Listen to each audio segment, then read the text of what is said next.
now, which is what others. So that was just a bit of feedback discussion around some of the assignments, and I've done 90% of the marking of the assignments. I've got a handful more to go. In general, I think you all did really well. I think the group's got really good, eye for safety issues at intersections. Generally categorised things really well, especially well in the likelihood and severity. And exposure was just one. I did, people try to pack lots of things in there.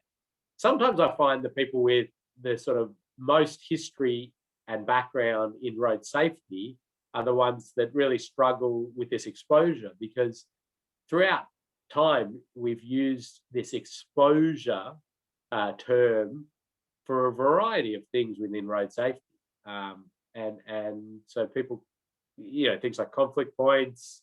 So the number of conflict points people have in the past definitely used that as an exposure factor. The things even like the size of the intersection, which we in a safe system assessment sort of quarantine that out to a likelihood factor, because it's the number of vehicles, not sort of as much the length of time. Now, again, something that's always sort of been thought of as an exposure factor within road safety, that in a safe system assessment we're quarantining into likelihood. And the reason for that is so we can just leave the number, the AADT, or the number of pedestrians or the number of cyclists as that exposure quantification. Okay, rightio. Let's see if I can get some slides up and running.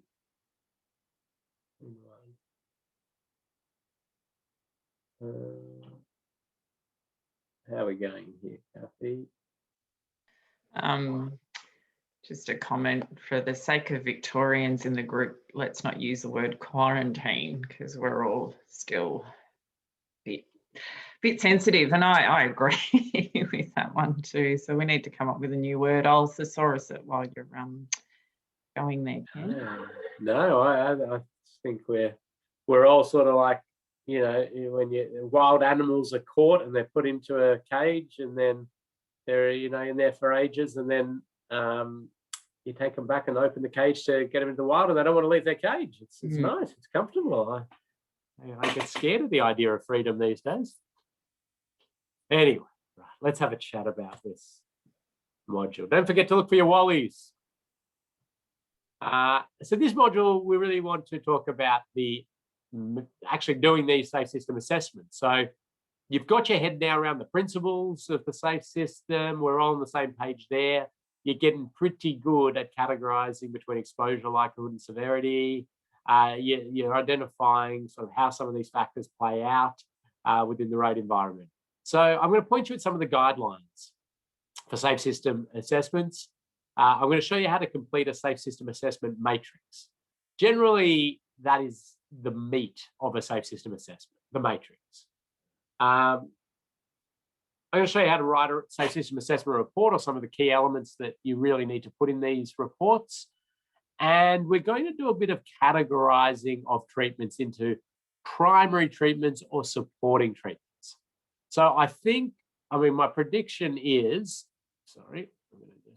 my prediction is when we go to do our safe system assessments, and this is just from having trained many people in this process, the biggest issues we're going to have is still the categorization and exposure, and people wanting to put more into exposure than just simply those numbers. And then this one, the primary or supporting, and the ability to categorize your ideas. So you're going to suggest improvements to this project, and you're going to have to tell them whether it's a primary or a supporting. But primary, and I'm going to try and say this many times, does not mean it is your number one idea for them. Okay? You could actually have 3 or 4 primary, because it's a categorization of that treatment for its alignment with safe system principles. Okay? But I'm going to keep saying that sort of stuff to try to reinforce this in your mind. So we talked about the safe system. We're all on board with that. We're comfortable. That's good. We talked about the principles of the safe system. And I think you're starting to see how these principles, like especially things like people make mistakes and vulnerable, people are vulnerable, or your kinetic energy or your human tolerance to physical force are weaved into that safe system assessment. So you cannot avoid it. I mean, people make mistakes is so integrated into that because severity of crash is its own category. Like, you have to analyze that. So you have to assume that a crash is happening. And the vulnerability, well, that's all about how you're going to get to some scores in your safe system assessment. And gee, we've said this a lot, haven't we? Exposure, likelihood, severity. And that is under the safe system assessment framework, how we're going to get at our risk scores. And we've done the graphs, and generally we sort of draw that 10% line, 10% fatality probability. And I want you to use that sort of shaded, colored graph as well to get an indication of this. And then you're going to have to use a bit of judgment as you're predicting severity. Here's some more sort of tables of generally what we think are within the sort of just at the limit of tolerability in terms of our safe system speeds and angles. So I've put a few of those in the notes just to have them handy. So I'm going to jump in and start talking about how to do a safe system assessment. And we spend a good bit of time on this because at the end of this session, it's over to you and you're going to go out and do one. Yes, it's going to be a mock one. We're going to do a few little, we've trimmed it down to try to keep it manageable within time. We don't want you to spend too much of your time. We just want proof that you understand the concepts, you can report it well, you've got your head around it. So, but you're going to go through that process of doing a safe system assessment on an actual site near your home or office or wherever you decided. But let me just run a little poll here just to find out where the group's sitting in this actual safe system assessment stuff. So hopefully a poll might pop up.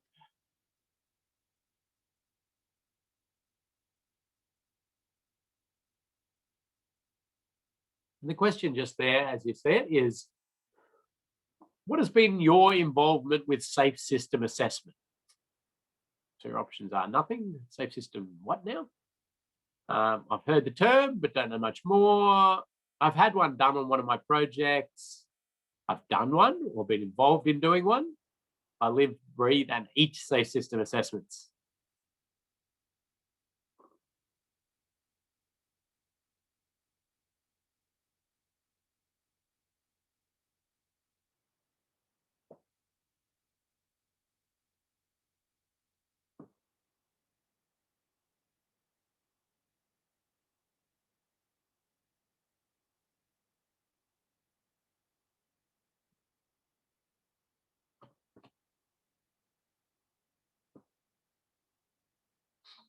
All right, looks like we've got everybody there, and we're displaying those, are we?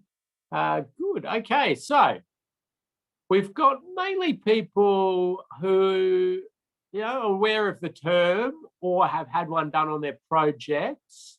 But yeah, somebody's been involved in one, that's good. And somebody's a little bit new to this whole thing, which is all fine. Okay, that's good. That's good. That gives me a good sort of understanding of where we're working from with the specifics of that safe system assessment. So let's go back to this. And this document is really the start of safe system assessments. And it's a Ostrode's report. It's called the Safe System Assessment Framework. And it sets, this framework, this process for us to use to undertake these safe system assessments. So I was on the working group for this project. I wasn't one of the authors of it. I had some input into it, and it was an interesting process as to how it played out. But really, this safe system assessment framework is trying to be a very, very versatile tool. So the idea is that it could be used to analyze a small little addition of a splitter island on a local road, all the way up to a major new motorway, or even a whole community, a remote community, or even potentially a whole program. Like if you've got a congestion management program, or you've got a public transport program, or you've got a road safety program, you should be able to utilize this framework to capture an understanding of how well it aligns with safe system principles. Now, the majority of the time it's used in industry and in practice, and probably what all of you will and have been involved in, is the assessment of a proposed project. So a concept design, or a feasibility design, or some planning work or the like, and checking how well that aligns with safe system principles and trying to get the most out of that in terms of safe system alignment as possible. So that's the Safe System Assessment Framework. It came out about 2016. And after that, a couple of jurisdictions used that for a while, identified some areas that didn't have the best clarity, and thought about how are we going to use this tool, which appears to be really good. How are we going to use this within our jurisdiction? And that was, so Victoria and South Australia were the sort of first ones to jump out and produce their own guidelines, specific guidelines. So what these do is basically replicate a fair bit of the Austrade stuff, but also add in some information about when the Victorian government and South Australian government would expect safe system assessment to be done, and clarify some of the things that have been unclear in the Austrades document. Now, we've put all three of these documents into Moodle and on your memory stick, so you can have a flick through these and you can refer to different aspects of it. There are some things that are still not clear in either of these, and Safe System Solutions produced those 6 fact sheets on, or 6 of the things that remained unclear, and then we put those out just to sort of try to get a bit of consistency across industry until either the state government or Austrades produces that overarching guidance again. But there's still a few things that are, I suppose you learn with practice and you'll get better at. But anyway, there's really great documentation available to you. So I'm going to do this weird thing where I'm going to start right at the output, like what you're going to produce. And the final thing that people are generally looking for in these safe system assessments, well, they're looking for a handful of things, but this is one of the key things that they're looking for. And it's a graph, usually, it is produced generally like this, where you have a score on the side. You have a score here. No, lost my pen. Sorry, bear with me. That's called your Safe System Assessment Score. And then you have these crash types here: run-off road, head-on, intersection, other, pedestrian, cyclist, motorcyclists. In a safe system assessment, the lower any score is, the better it aligns with safe system principles. So when I look at this graph, the lower the bars, the better. So whatever this is going on here is the worst alignment with safe system principles. The lower scores are better. And you can see here that the red in this represents the existing conditions. This is if no project was done. Obviously, they've got an intersection here and they're proposing 3 options. One's to create a roundabout, one's to do traffic signals with a modified T, that's what I would call a modified T intersection, and one to do traffic signals on a standard T intersection. But the red is the existing conditions, no project. It's what it is now, and it's going to stay like that. What is that baseline score? And so we do that baseline score here. And that gives us a reference point to understand how well each of these proposals is aligning from the existing conditions in terms of its safe system alignment. Is it getting better alignment with safe system principles or worse alignment with safe system principles? And what's sort of coming out. So you can sort of see some clear things there that it's looking like the roundabout in this case is performing really well, except for cyclists in this case. So that immediately says to me, well, I like this idea of a roundabout because it's got low scores in lots of the categories, but it hasn't. We're going to have to do something about it for cyclists. So you can see how this can be immediate. You can immediately start to identify things quite easily. I'm going to come back to that at the end. I'm going to now talk you through how you get to actually producing these sorts of things with analysis and scoring and quantification of issues. Kathy, just probably jump in now before I start talking about this one, if there's anything that's come up. Yes, there is. If we create an intersection in a greenfield site, what would you consider as existing situation, i.e. there's nothing at the moment? Yeah. So it's a good question. It is a good question. It comes up occasionally. It does come up. So what you have two options. There's a very complex option, which is to analyze the travel patterns of somebody that would go from point A to point B in the existing conditions as compared to point A to point B with your new road, and then use the existing conditions as the baseline. Now, we've done that for some town bypasses, for example. So out on the Western Highway, so it was Great Western Bypass. We analysed through the town option as it currently does, and then the on the bypass as so that was the baselines through the town, and then the bypass was the different options, and so you are able to compare it to that. So that was one way that happened. The other one, for example, we did safe system assessment of Northeast Link, the massive project in Victoria. I don't know how many $1 billion it's up to now, like 12, 15 or something. It's insanely big.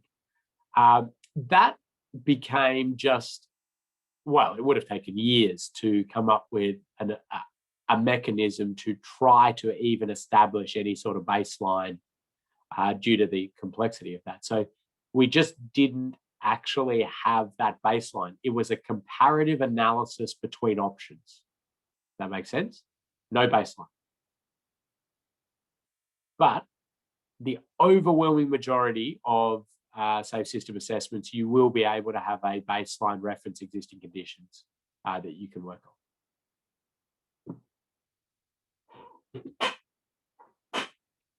Okay. So the first thing you do when you've been asked to do a safe system assessment, apart from gathering all your information and getting yourself ready, is to understand the context of the project. The Austroad Safe System Assessment Framework provides these prompt questions. So they're in there. It doesn't mean you can't add other things if you want, but they ask, what's the reason for the project? What's the existing conditions? What's the function of the road? What's its movement and place categorization? What's its strategic objectives? What's the current speed environment? What's on the table in terms of what you can possibly do here? What road users are present? We've got elderly or school children. There are pubs and nightclubs in the area.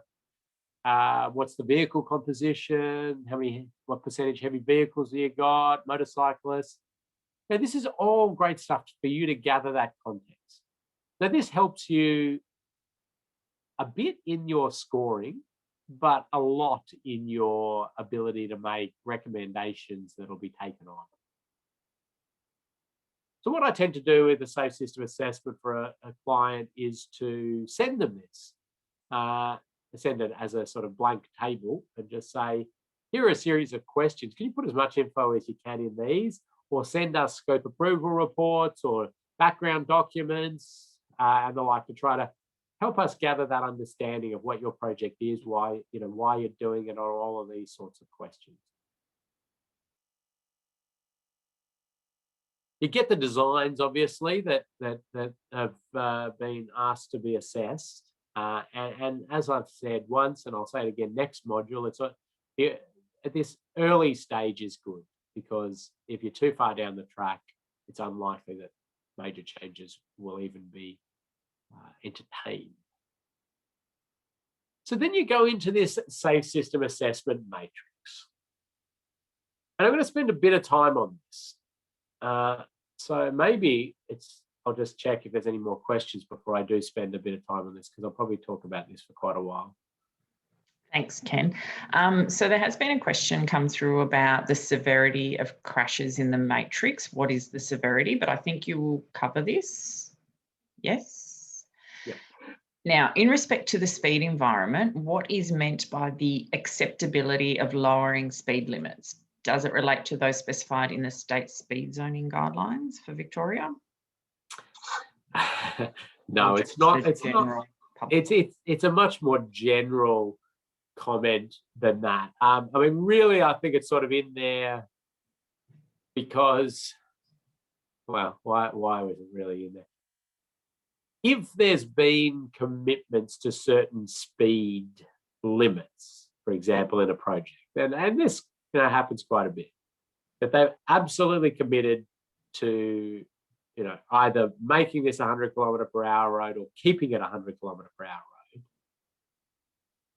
that helps you in making recommendations. You may still recommend a speed limit reduction if you believe that will get better alignment with safe system principles, but you may also, be sympathetic and say, but it's acknowledged that there's a commitment to that, so here are some other options that can get you better alignment with safe system principles with maintaining the speed limit that's been committed to, if that makes sense. So it's trying to just start that, conversation around those sorts of things.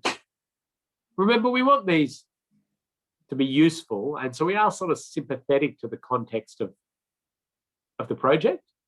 Coming in and just saying, make that, after you've done that $100 million upgrade to the road, make it 70 km/h,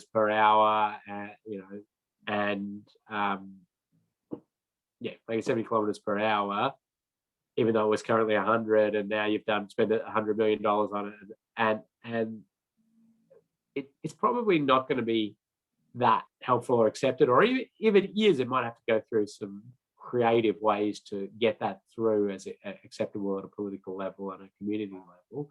But it's understanding these sorts of things as you go into the project. And your thoughts on the consultant that designs the work also doing the safe system assessment? Would it be better to have it done by an independent person? Yeah, so that's sort of spelt out in some of the jurisdiction guidelines. So that Victorian one, the South Australian one, which says the safe system assessment must be led by an independent party. So it doesn't say they have to be like, external to the organisation or things like that, but the designer can't lead the safe system assessment.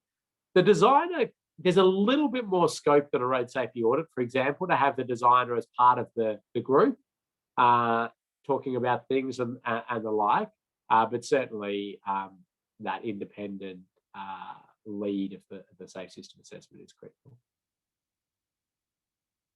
I'll talk a bit more about that next module as well.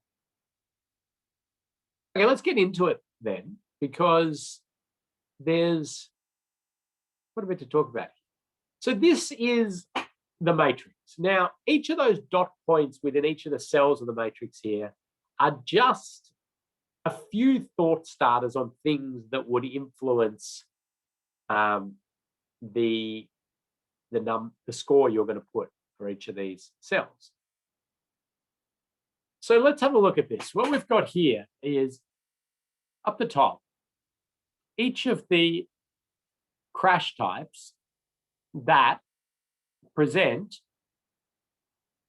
the serious injury and fatalities in Australia and New Zealand. So we see run-off road, head-on, intersection, other I'm going to come back to, any crash that involves a pedestrian, any crash that involves a cyclist, any crash that involves a motorcycle. And it's actually any crash that involves these road users being the ones that are likely to be seriously injured or killed. Other is a category where you are able to include any crashes that you've identified, the crash potential that you've identified, that isn't covered in any of these to your satisfaction. It's kind of a little bit open.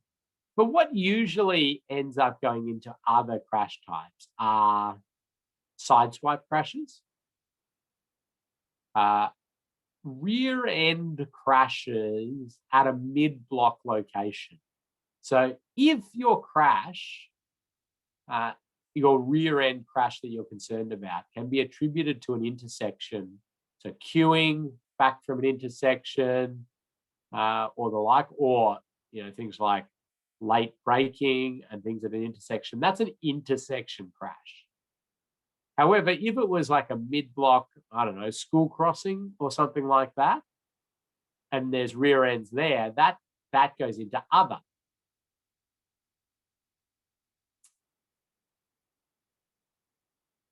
Intersection crashes are any crash that happens within that intersection envelope that involves a vehicle either making a turn move or running at perpendicular angles or other angles. So basically what I'm trying to say there is, if you leave the road or the vehicle you're imagining leaves the road within the intersection envelope and hits a power pole, that is actually a run-off road crash, not an intersection crash. If two vehicles are going through an intersection and they're both going straight through, and one of them sort of drifts out of their lane and they hit each other head on within the intersection envelope, that's a head-on. But as soon as one vehicle's trying to make a turn move into a side road or coming out of a side road, that's where it is in the intersection. Now, it gets a little bit grey in a few little circumstances. We've put out some fact sheets to help you on this. But in general now, and it works for 95% of the time, you can utilize DCA or RUM codes to help you categorize these things. And so that's definition for classifying accidents, or road user movement codes. So they're the way we code crash types. Some of you will be super familiar with the idea of coding crashes, but it's about thinking about that crash type. If you're not, I think that's hopefully enough of an explanation for you. So our three roads on this: exposure, likelihood, and severity. So I hope that's no surprise to you, and I hope you go, okay, I'm starting to see why Ken has been banging on about exposure, likelihood, and severity so much in this course. Because we take each of these and we run them in their own right through across all of these crash types. So we start with run-off road and we say how many vehicles, because these are all basically cars. I'm going to say cars. Yeah. Cars, maybe we can say heavy vehicles as well. Okay. Because we've covered off our vulnerable road users over here, and other, well, you could put, trains, if it was a railway level crossing or light rail or trams or whatever, they could probably fit in your other category. What about horses? Horses I'd put in other. Yeah.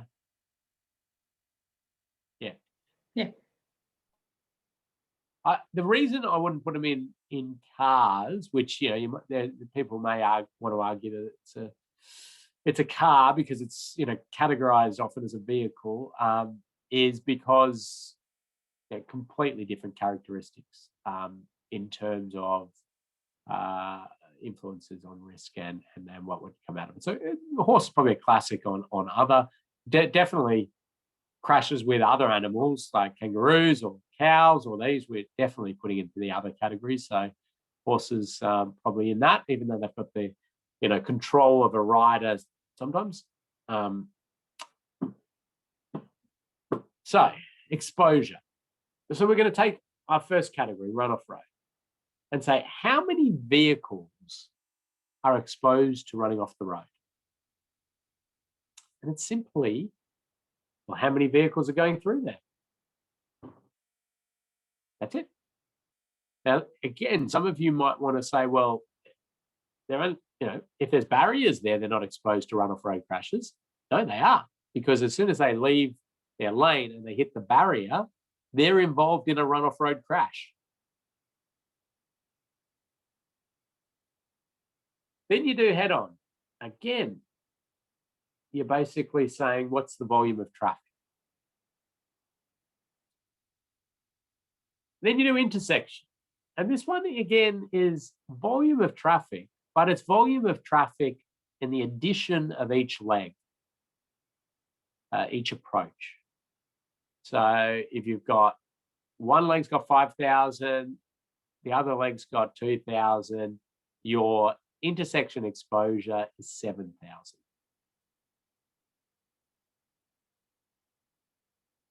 Other.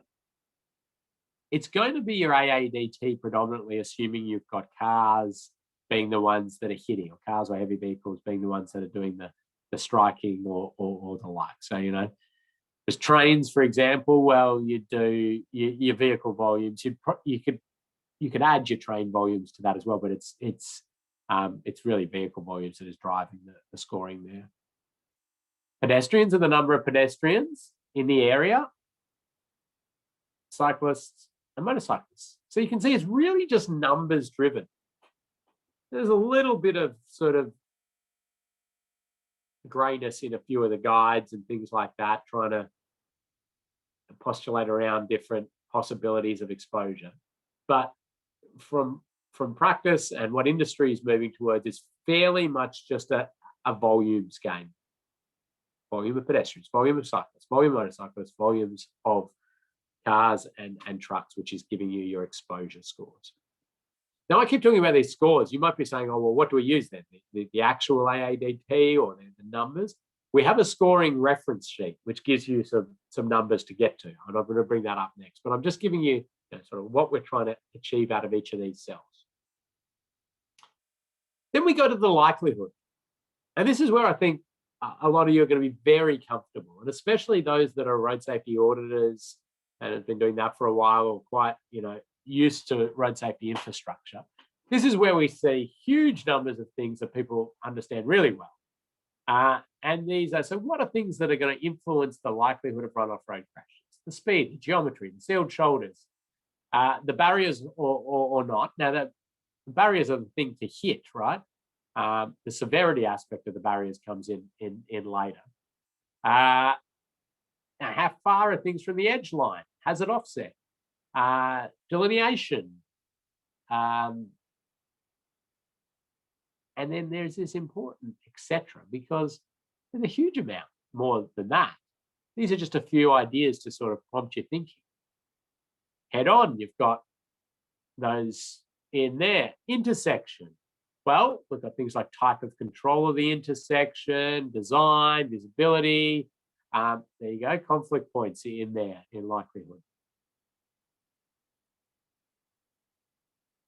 Other, again, you're going to have to look at that crash and think about the likelihood. Pedestrians, cyclists, and motorcyclists. I think we're quite sort of understanding of this.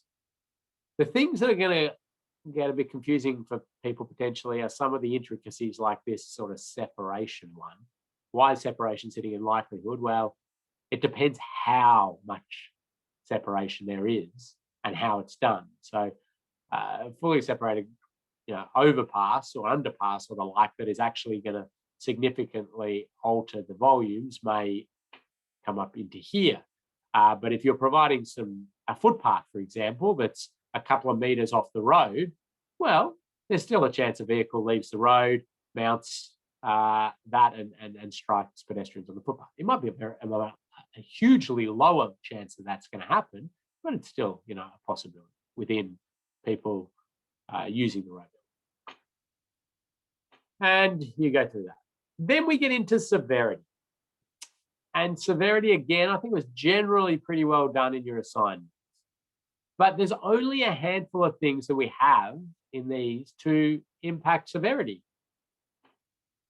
For runoff road, you've got speed, and then you've got what is the flexibility or the energy absorption of any roadside features, be that a barrier, a sign, or whatever it is. Head-on speed, you can see heavy vehicle volumes start to come into this a bit, potentially. Because obviously, if you've got more heavy vehicles, the severity of crashes, if they're involving heavy vehicles, is going to be much higher. Intersections, we have impact angles, speed, heavy vehicles, speed, heavy vehicles, really then throughout. There are other factors that potentially could impact severity, but it's pretty rare within the sort of analysis of infrastructure projects that you put them in, like things like the frailty of road users, the use of energy absorbing clothing. As I said, I think the other week, you might, if you notice that nobody was wearing a helmet or all the motorcyclists were in t-shirt and bare feet or something around the beach or something like that, you might factor that a little bit into the severity, but it's pretty rare you're going to do all this. If, however, you were doing a safe system assessment of an entire community, so maybe you've got a remote community, you're doing a full safe system assessment on it, severity, you'd be analysing the safety features of the vehicles, what's the severity features within that, helmet use, and all of that sort of stuff as well. But at that individual project level, it usually just comes down to speeds, angles, types of energy absorbing roadside features, and presence of heavy vehicles. Question, Kent. Can I jump in with a question? Yeah. Does the crash for each exposure relate only to the primary crash and not to any subsequent crash as a result of the initial crash? Yeah, good question. So you are really trying to think about anything that will result in death or serious injury. So if you're worried about, say, intersections, and you're thinking, okay, so there's going to be potential intersection crashes here, and then these secondary crashes with poles as vehicles leave the road and the like, you would be thinking about both there, and you would be writing in both of those into the likelihood and the severity potentially of both intersection and runoff road. Certainly, like when I'm doing runoff road likelihood, the presence of intersections increases my likelihood score. And that's because, the intersection's there, there's crashes, clips, avoiding, and it bumps up your intersection score. Could you just remind us again, the presence of a road hazard contributes to severity or likelihood? The presence of a road hazard. So the existence of it is a likelihood, and it's sort of offset and those sort of things. The flexibility or frangibility of it, or the softness of it, let's say, is the severity factor. Okay, great. If SSA site includes multiple intersections, would you put them all under intersection crash type and distinguish them by name? Yeah, so we've got a whole fact sheet on how to do routes with multiple intersections, because there's sort of two distinct ways to do it, and you really need to have a bit of discussion with whoever you're doing the assessment for as to how they want this all done. But generally, you isolate homogeneous intersections and sections of road and do multiple matrices. So, like, remember I said that we did Northeast Link. We had 64 matrices, 64 sites for matrices. So it wasn't just like you did one matrix for the whole project. So, I mean, that's extreme. Mostly you have maybe a couple if you've got a bit of a route. But again, one that I expand on next module. Okay. Ken, could we have maybe a 2-minute stretch and drink break? So, sure. Yeah, that'll be great. I think we all need a bit of a stretch. I'll make sure I mute myself this time. Last time I think people heard me stretching. Anyway, so 2 minutes, back at 11:11 for those of you in Australian Daylight Savings Time. Okay, see you soon.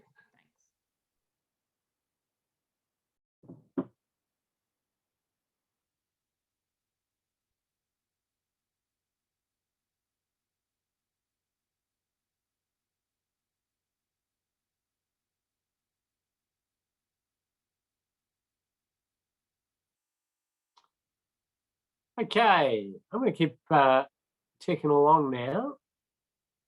Do keep your questions coming in. It's one of these ones where I think you probably, a few things will be answered as we go, but feel free to chuck them in as we're ticking along.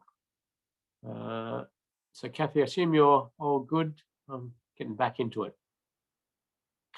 So we've sort of seen these factors that influence the matrix there and your scoring, but how do you actually put scores to these is the question. We use this thing called the Safe System Assessment Matrix Scoring Reference Sheet is what it's referred to as. And what it does is it gives you some corresponding numbers, a score, to each of the exposure, likelihood, and severity aspects. So you're going to be using this a lot to help calibrate how you're going to score things. And you'll see that the scores are from 0, they go up, and then there's 1, obviously, 2, 3, and 4 is the maximum score. Okay. So let's have a look at a 1, for example. So how would we get a score for 1 in any one of these cells of the matrix? And we'll start with exposure. Volumes of vehicles that might be involved in a particular crash type are particularly low. Therefore, exposure is low. For runoff road, head-on, and other, the AADT is less than 1,000 vehicles per day. AADT being annual average daily traffic. For cyclists, pedestrians, and motorcyclist crash types, volumes are less than 10 units per day. So if you have traffic counts, AADTs and the like, it's very clear cut.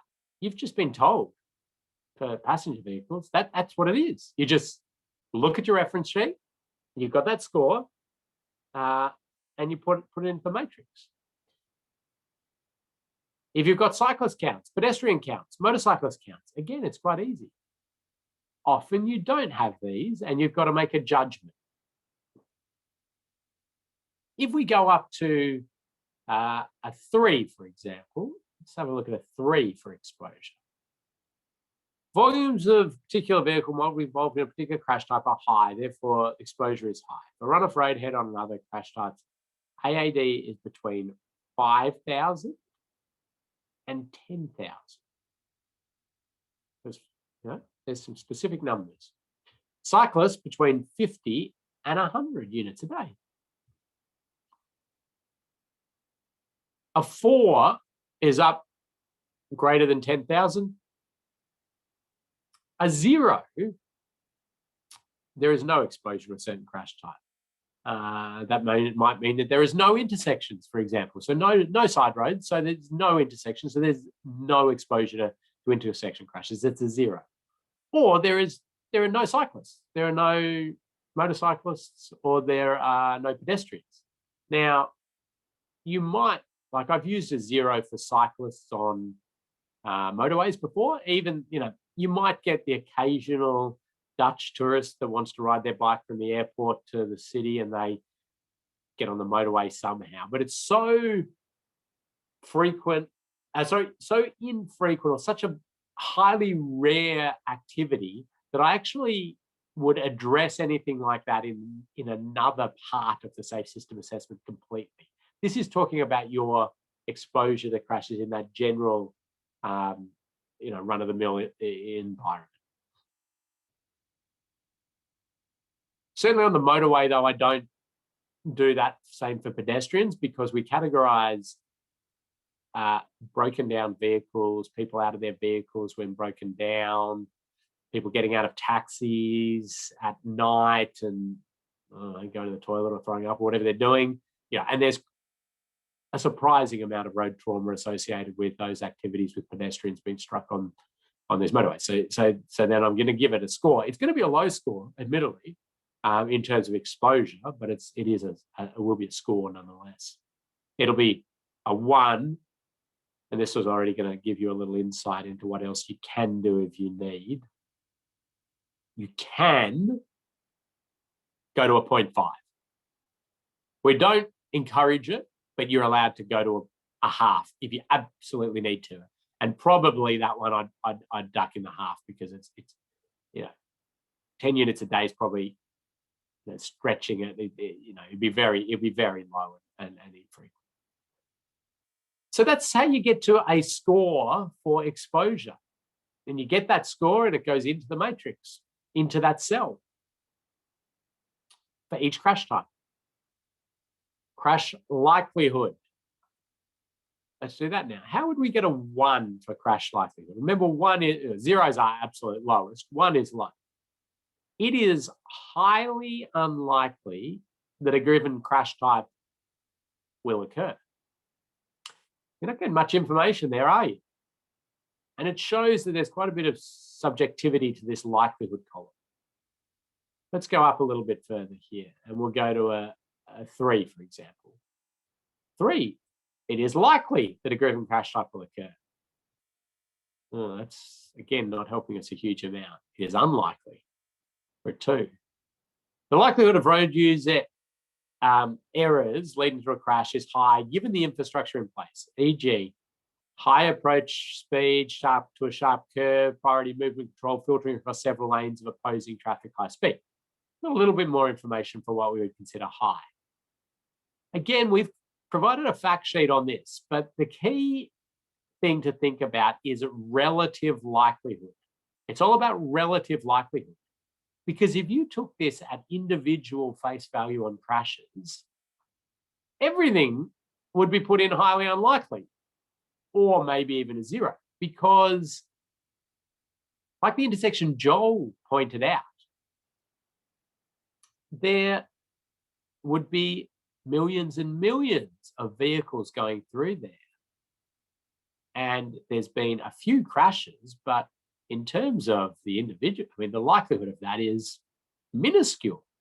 But what we need to do is take that at a relative level to other intersections that are nearby, which actually is what Joel was indicating when he discussed this. And so it is a relative likelihood. You've got to keep that in mind.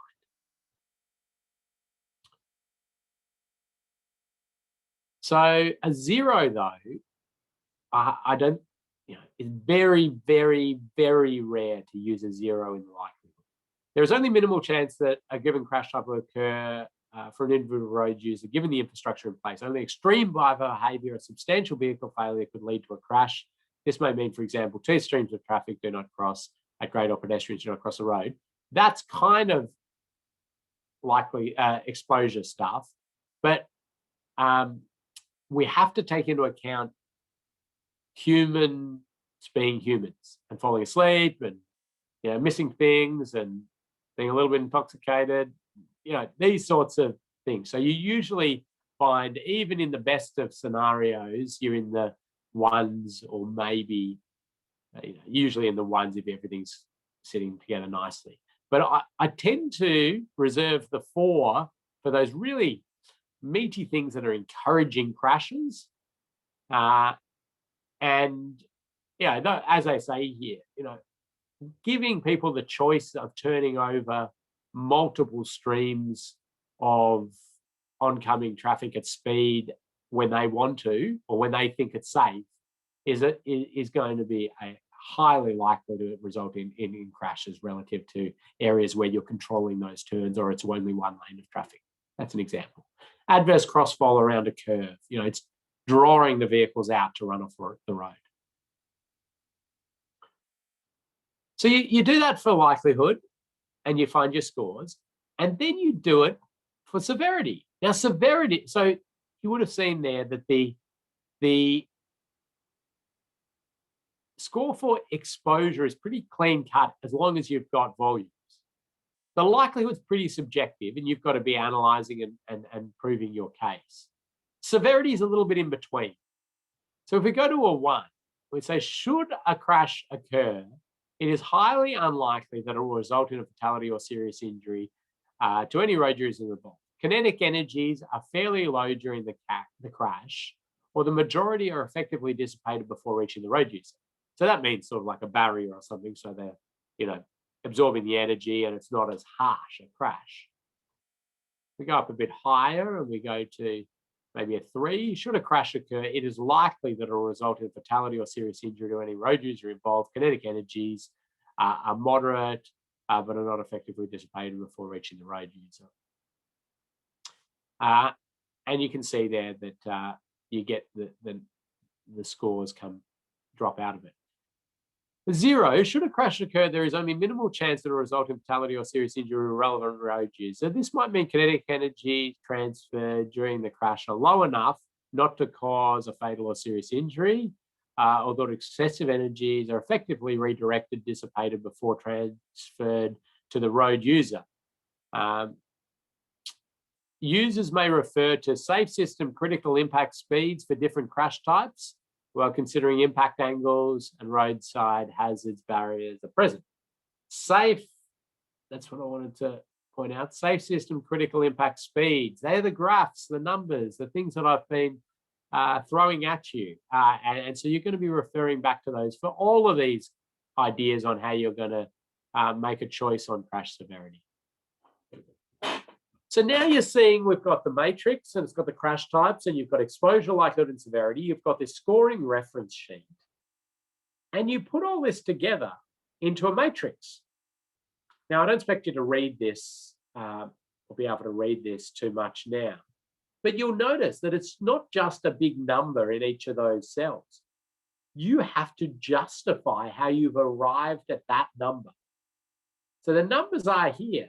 And you can see there's a 3 out of 4 there. Every cell is out of 4. Okay, this one's got a 2.5 out of 4. I said we don't like to use 2.5s, but sometimes, or 0.5s, but sometimes you do. And it's got a 2 out of 4 down here. And we've got a 3, 2, and a 2. But you'll see in each of these that there's some words, there's some justification. And you actually categorize this into things that will increase the likelihood. So we're in the likelihood row at the moment. Things that increase the likelihood, make you want to make that score higher, and things that decrease the likelihood, things that make you want to bring that score back down. And you dot point out as many as you want. Okay. So what we're going to be looking for when you do your safe system assessment is using a template matrix. So we're going to provide you.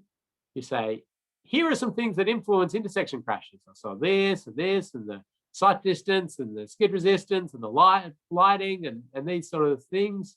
And here are some things that decrease the score, and this and this and this. And you're going to fill it out for as much information as you can in there to justify how you arrive at this score. And you do that for each of your crash types. Now, then what we do is we take this score and we multiply it by this score, and we multiply it by this score.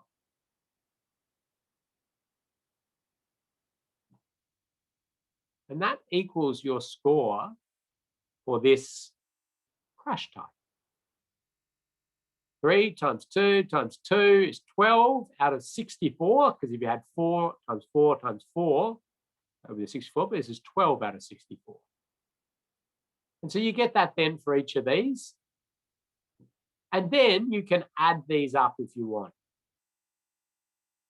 Well, actually not if you want, you must add these up to get your total score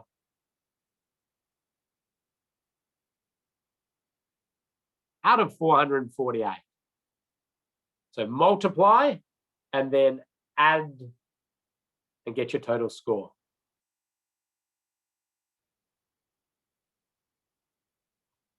So, Kathy, I'll pause there, and then I'm just going to run through this example sort of quickly.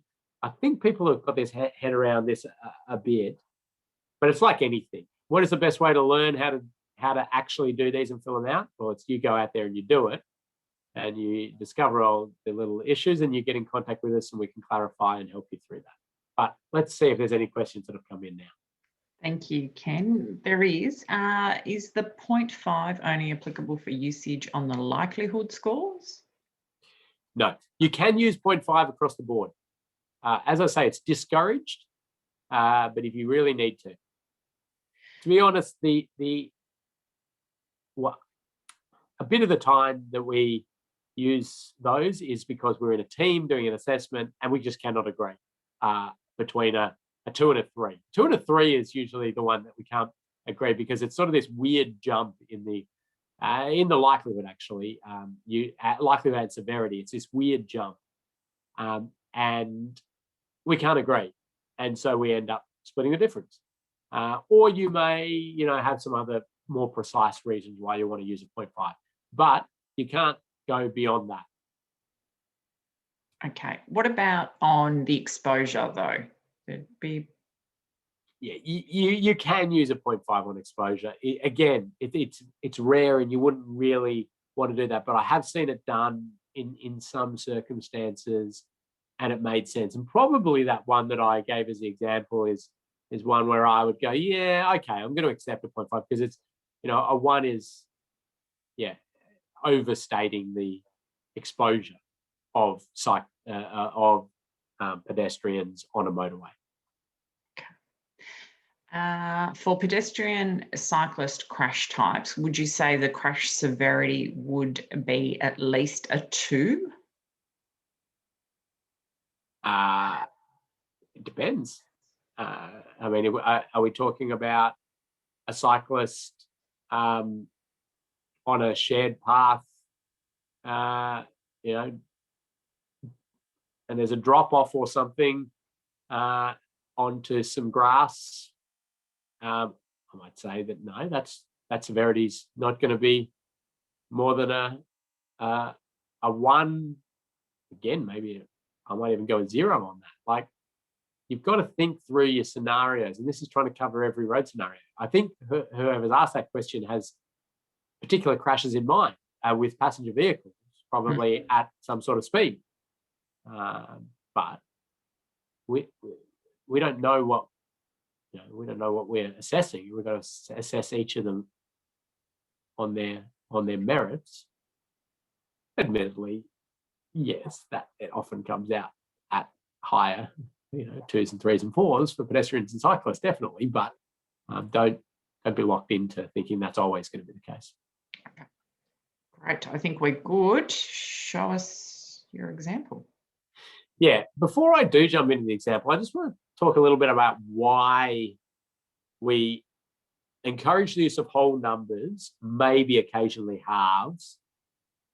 There is a certain brilliance to this. There's a certain brilliance to a few things actually associated with this, and there's some certain deficiencies associated with it. Don't get me wrong. So the first thing I want to say is that if you manage to put a 0 into any cell, if you could put a 0 into intersection crashes because there's no side roads, it doesn't matter what your likelihood or your severity is, does it? Because when you multiply anything by 0, it comes out as a 0. And likewise, if you were absolutely confident there would be no crashes, even though humans are humans, in theory, it does not matter how many are exposed to it or what the severity is going to be. There are no crashes. I mean, that's aviation theory right there. Eliminate the likelihood, basically. And you can do super high speeds and have lots exposed to it because there are no crashes. Now, there's an occasional airplane crash, but so few and far between compared to our industry and the amount of crashes that we deal with. And likewise, if there's severity, and I'm going to put a sort of disclaimer on this, but if the severity is a 0, we don't care under the safe system to a degree how many are exposed to it and what the likelihood is, because when all these crashes happen, nobody is killed or seriously injured, and that is our absolute aspiration under the safe system. We know crashes are still going to happen. Now, I put the little disclaimer is because if you happen to get something that goes 4, 4, 0, you kind of probably want to make a note of it because it's going to be lots of minor crashes and scrapes and bumps and bruises and the like, which is not going to be great for the project and the area. But in pure safe system thinking, we go, well, that's fine. We get that across the board, we'd have no death or serious injury. We just have lots of panel beat and minor little scrapes. So the idea, that's why the multiplication is so important, and the potential use of a 0 is so important. The other one is that you'll discover that there are things that we commonly do, run of the mill, all the time, that we go, oh, we're improving road safety. And that's true. We might be improving road safety a little bit, just a little touch. Yeah, and then we're talking, little things like a little bit. Oh, why don't we make the line marking a bit wider? That'll help. Yeah. Okay, that might help a little bit.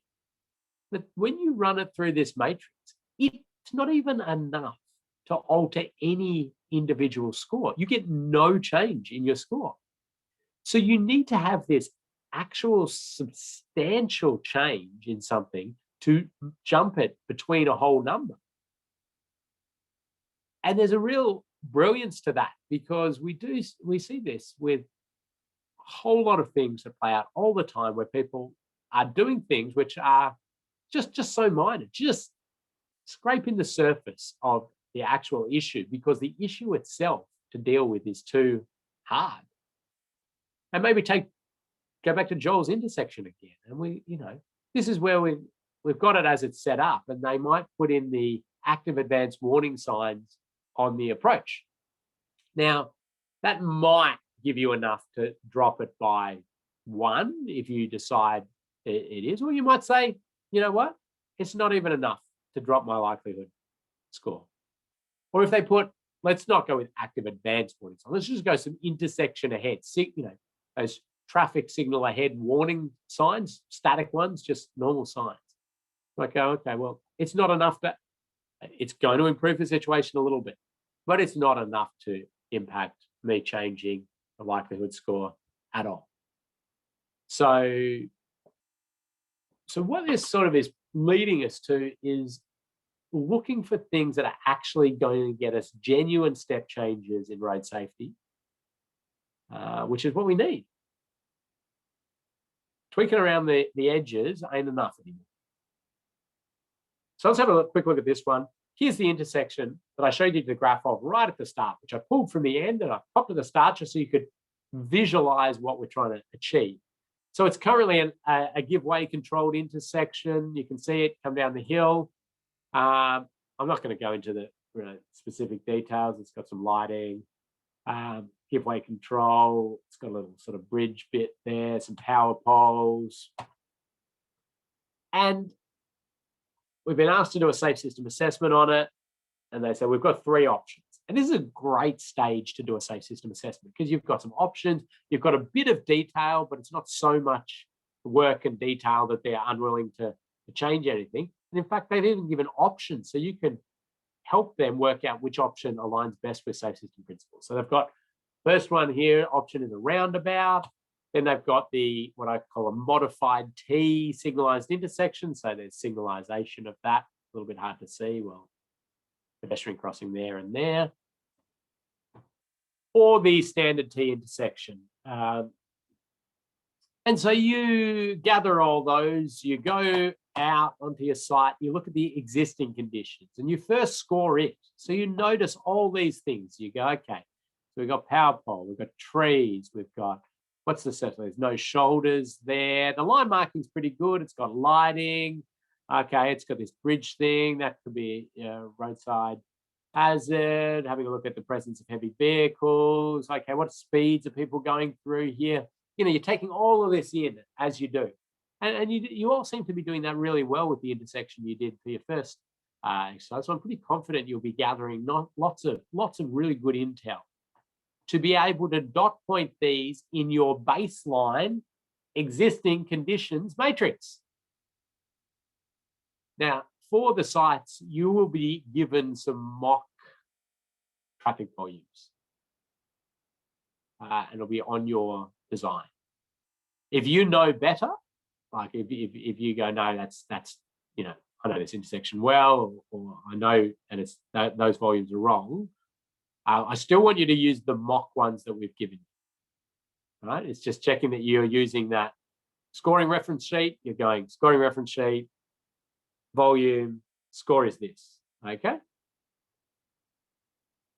So you get your exposure scores. You might, and we may not have given you motorcyclists or cyclists or pedestrians, and you might have to make a judgment call based on your knowledge of it or what you observe out on site and make a call. Put a bit of justification in here. If you've made a judgment, say no motorcycle volumes were provided, it is assumed that they are 1% of AADT, which puts them in the category between 50 and 100, which gives a score of 3. Then you're going to go through and you're going to put lots of dot points of things that increase the likelihood of crashes at this location and things that decrease. Edge lines, street lighting, line marking, the presence of hazards in the roadside, speeds, surface conditions, the list goes on and on and on. And then you're going to do the same for severity. And you're going to say, these things increase the severity of front crash. The roadside hazards are fixed. They're not frangible. There's no barrier systems. The speeds are high. There's heavy vehicles, whatever, these severity factors are. And you're going to put scores to these, and you're going to get total scores for the existing conditions. And then you get your design. You go, right, I've got my baseline matrix and scores and factors that are influencing that. And you copy that. You copy that table, the existing conditions. You paste it in. And then you alter it in the way that whatever the design is, this case, the roundabout design, how it would alter the existing conditions. And the convention is anything that by building that roundabout exactly as it was designed is going to remove in terms of the factors that are influencing the likelihood or severity, you cross out.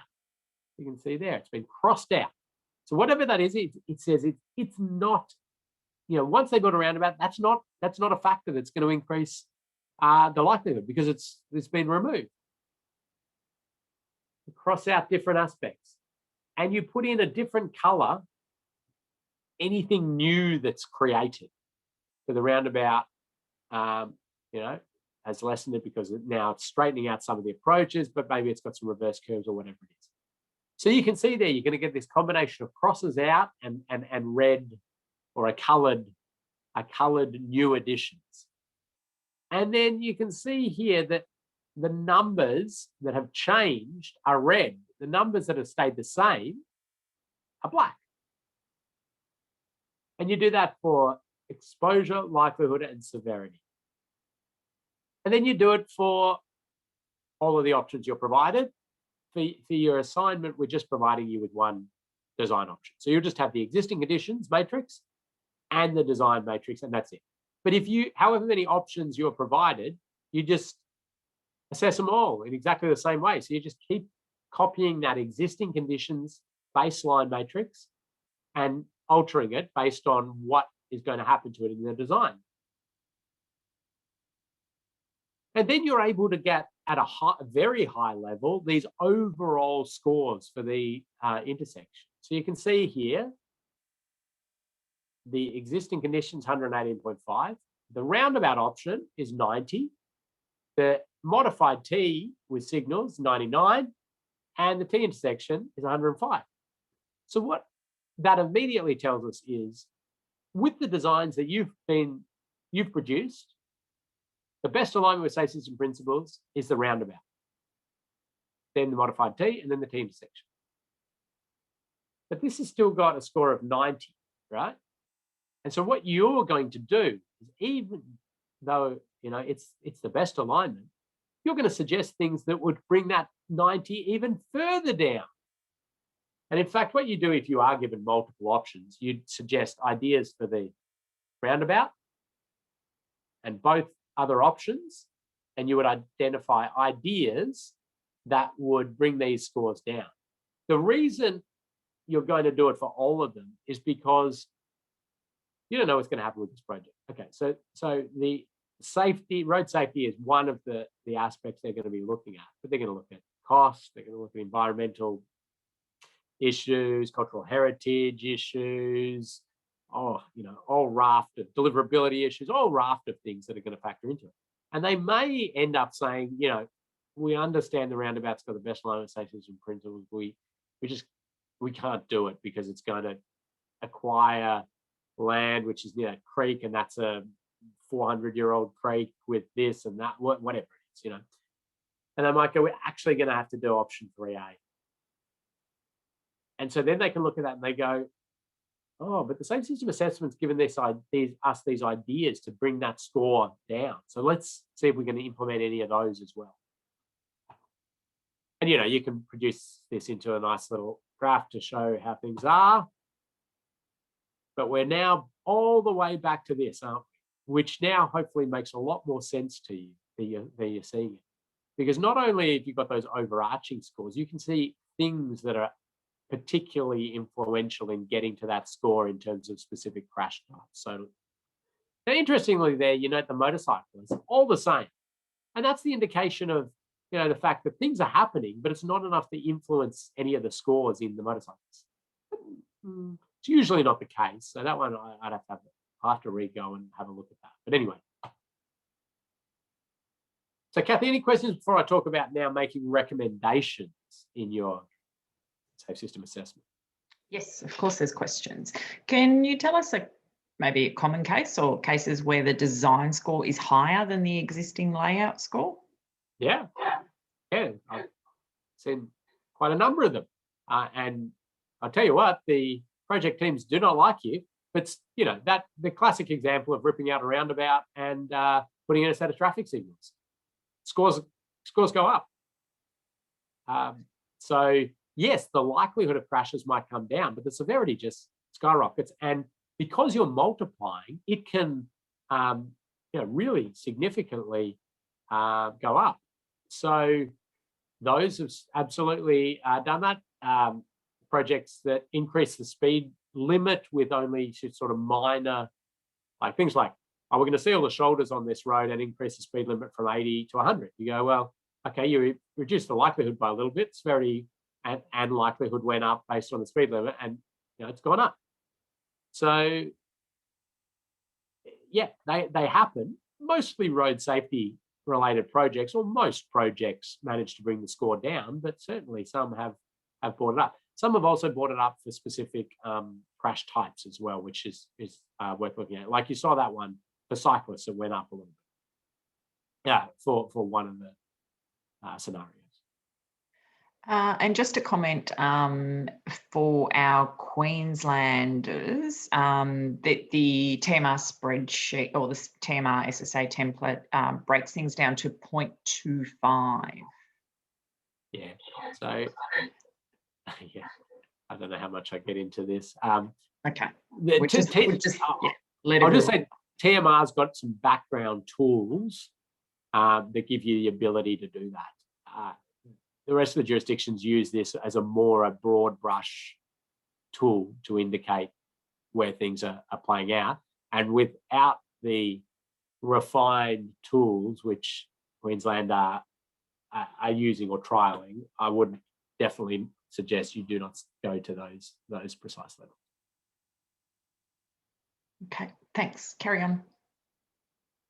Okay, so you've gone through this. You've come up with the graphs. You've made these your assessment. You're comfortable with it. You've got lots of justification for it, and you then say, right, here are some ideas for this design that will bring your score further down. And we categorize these into really two categories: primary treatments or supporting treatments. Now, we've put here non-safe system treatments because it's almost more a terminology thing, just to have that as a term you could use if you're describing something that was a non-safe system treatment. But primary is not about your number one idea, okay? It is any road planning, design, and management considerations that virtually eliminate the potential for fatal and serious injuries occurring in association with the foreseeable crash types. So you notice there, it's not saying that virtually eliminate the crash type. It's virtually eliminate the potential of fatal and serious injury of that crash type. Supporting treatments are road planning, design, management considerations that improve the overall level of safety associated with foreseeable crash type, but are not expected to virtually eliminate the potential for fatal and serious injury occurring. And they also don't change our ability to get a primary treatment in the future. That last bit doesn't come into play a lot. Okay, but this basically says that a kind of rule of thumb is anything associated with signs, line marking, lighting, sealed shoulders, they're all supporting treatments.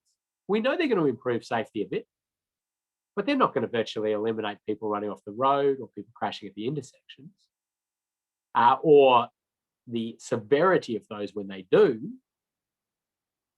But if we're talking about passenger vehicle to passenger vehicle crashes, we say a one-lane roundabout virtually eliminates the potential for fatal or serious injury crashes when implemented. And there's a little bit of judgment on this sort of stuff, but don't think about the one specific issue you're dealing with. Think about that crash type overall for this intersection. Have we virtually eliminated it, or have we just reduced the likelihood of it by 5%, 10%, 20%? So don't get me wrong, supporting treatments are great, and we need to continue to do them. And we do suggest a lot of them. but we need to really say, what primary treatments can we look to implement? Now, as I mentioned, this is probably one of the areas where you make your recommendation, you categorize them, and people are going to categorize them wrong. People say, well, if I fix the line marking here, that issue's gone. Well, that issue maybe is gone, but intersection crashes certainly still possible, still exist. To make your life a little bit easier, in the Austroad Safe System Assessment Framework, they've listed a whole lot of treatments under each crash type and categorized them for you into primary, supporting, or other. So you can look at those and you can see, okay, oh, look, everything to do with signs and line marking is supporting. And so I suggest you have a look at that. Now, slightly running out of time, and I need Kathy to bring up the template and explain what to do. There are these other prompt questions that get asked in a full safe system assessment. I'll explain the difference between a full and a rapid safe system assessment next module, and you won't be doing this for your assignment. But these are qualitative questions. You don't put numbers to these. They're around road users, vehicles, and post-crash care. And you're gonna you go through all of these questions. What are the road users? Are they likely to be alert and compliant? Are there factors that might influence this? What's the enforcement regime going on out there? Is there likelihood of driver fatigue? Can they be enforcing things safely? Are there special road users? And you just write commentary under each of these based on what you witness, what you know, and what you can find. They may generate some ideas for recommendations. What's your level of alignment with the ideals of safer vehicles? It's a generic question around vehicle safety. It's more done for the community, whole of community assessments, remote community assessment, mine sites assessments, but it's in there and you've got to at least have a think about vehicles. What's the number of heavy vehicles? Can enforcement of vehicle roadworthiness be done? Has vehicle breakdown been catered for? And post-crash care. Are there issues that might influence the ability to get to injured parties, extract them, get them to hospitals quickly or emergency areas? Are drivers provided good information in these events? So what you do, and I'm not going to go through each of these in detail, is you go through each of those, you put some commentary under it in a full safe system assessment, and you may come up with some ideas. Things that have come up using these are things like purpose-built facilities to have speed cameras or areas where the booze bus can be, fitted in nicely and it all fits together with the number plate recognition vehicle. And, if you're building a $100 million, $200 million project, some minor tweaks like that aren't a huge impact on your project and show that holistic system thinking around road safety. So go through each of those if you're doing a full safe system assessment. The report itself, well, we've just provided you with a template report. So, as long as you follow that, you're going to cover off everything. But you identify, is it a full or rapid safe system assessment? I'll cover that next week. The members of the team, when you went to the site, the process, background, context, then your matrix and all the subsequent matrix of the different options, design options, commentary on other safe system components, which I just went through, and suggested treatments and categorizing those. So the Victorian government, the South Australian government, and now the Queensland government have all produced their own templates for safe system assessments. We've given you the Victorian template to use, which if you wanted to use one of your other jurisdictions, like if you're in another jurisdiction, you want to use that, you can. But you'll notice they're all pretty much the same. We've got the graph. You're going to produce your own graph. Replace this with your own graph. So you're going to have to whip up a graph in Excel and paste it in there. And anything that's highlighted yellow, you're going to fill out in the Word document. So I'll hand that over to Kathy in just a second. But here's a little sort of safety briefing for you. You're all working for organisations that have occupational health and safety requirements, and I want you to follow those and be safe.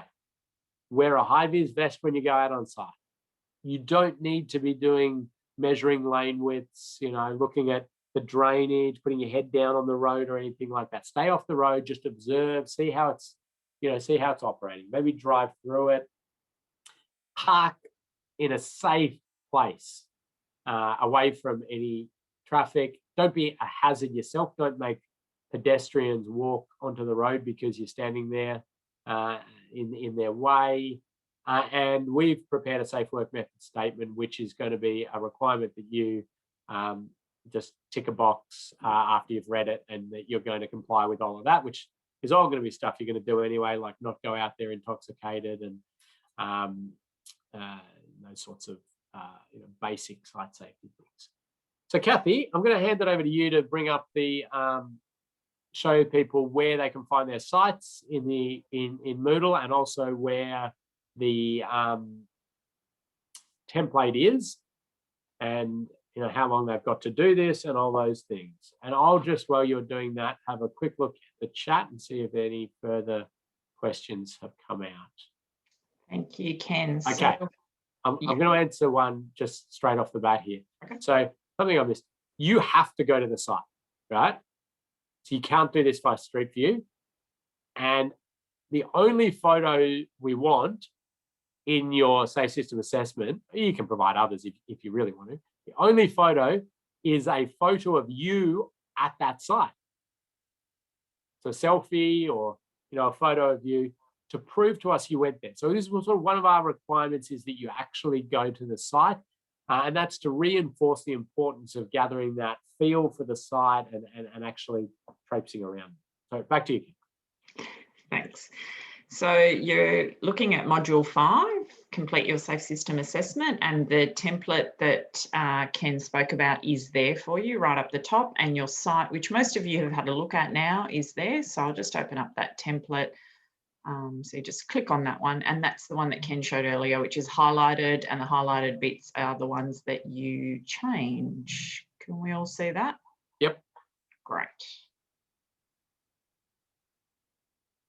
So only the yellow highlighted stuff. So I'm not going to make you do all the, table of contents and everything like that. There, put your name in there. Now, if you do your safe system assessment with somebody else, and you'll notice that there are multiple people at some of these sites, and we're okay for you to do this as a team, as long as everybody's, getting involved. We want you to put both or all the names in that spot. So when I open it up, I can go, okay, so those two people did it together. That's good, and I can understand that. So keep going down. Background, bit of the proposed explanation of the proposed work. You could put a snippet of the design in there if you want, and then a sort of summary, which is almost like an executive summary, your scores, and you create that new graph and paste it in there. You've got a matrix. You're going to fill it all out for the existing conditions. You're going to copy it. You're going to paste it, and you're going to create a new one for the design. So that's got to go in there somewhere. And then you're just going to come up with ideas for consideration, possible treatments. And you categorize those, you see, into the two tables, primary and supporting. And then the last thing down the bottom. We don't need a project response. We should unhighlight that bit there. Oh, yeah. That's just the treatments, primary and supporting, not project response. You don't write anything in project response, because that's the little thing to remind the project that this is not a report that they can just put in their shelf and do nothing with. They have to actually actively think about changes that they can make. And then this last thing, appendix A photo of you at the site. I'm just going to take you to, so that's it for that one. Not that one. Now, occupational health and safety paramount, as it always is. So if you have any concerns about your site in terms of your ability to stand, that we've risk assessed them all. They're all got safe, low risk spots where you can very easily do that. You can get in contact with us, and we can have a chat to you about what you can, what your options are. Joel, I'll send you an email on your question just there after. And from page 19 or page 15 of the Austroad Safe System Assessment Framework is where you can find, Ken was talking about earlier, the treatments and whether they're, is that right, Ken? Sorry. Yes, Your that's it. questions. Yeah. So it shows you what it influences over here as well. So whether it's primary or supporting. How are we travelling? We've got some questions, I assume. I'm just sort of dealing with it. So the files are on the USB and they are also in Moodle. So Moodle's really going to be your best place to go. You can see it all there. You can find your name. You can download it. You can work in teams if you want, or you just work by yourself. That's fine. It's up to you.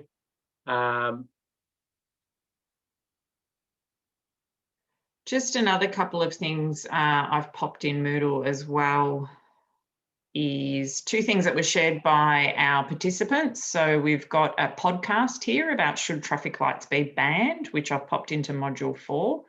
And also last session, Ken talked about the 4 types of cyclists from Via Strata, and Gemma's shared that, and I've popped that in to module 3. So a couple of other things that have come in. Does it matter when you go? You're doing non-peak hour, night, day? We're pretty flexible on this for this one. Whenever you can get out there is fine, as long as it's safe. Wouldn't so consider that in your thinking of when you go out there, but whenever is okay. And for the assessments, do you consider buses, bus stops as vehicles and pedestrians? Well, it depends. It depends how it plays out. You've got to imagine the crashes in your mind. Is it the crashes that after the pedestrians got off the bus and they're trying to cross, or is it when the bus tries to enter back in, or is the bus blocking sight lines out of an intersection? You got to analyze these and break it down by yourself. It's not. It's all about how that influences a specific crash type. So it is due next week, so you get a little bit more time to do this one because we understand that you might have to get your own workplace sorted out. So if you can do your site visit this week, and then you can spend some time writing up your report. So it's due next Wednesday. The next time we meet will be Friday this week, so Friday morning, and that'll be our last session. So if you get out to your site this week, you can come back with questions. Otherwise, get in touch with us, give us a call. We'll talk you through anything between now and then. So June 24th.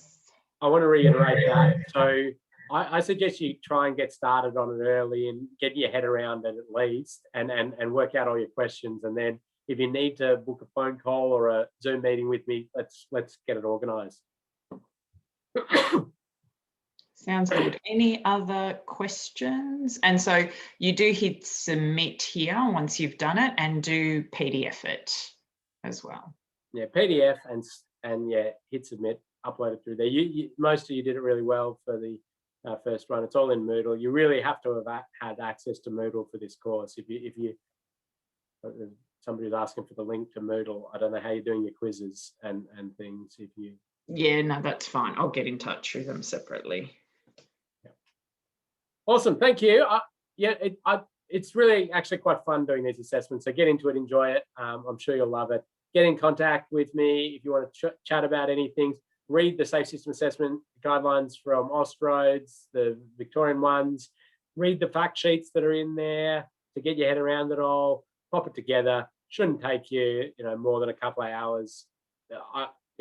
I think a couple of hours and you'll have this all wrapped up beautifully. Thanks. Beautiful. Thank you, Ken. Thanks, everyone. See you Friday. Bye.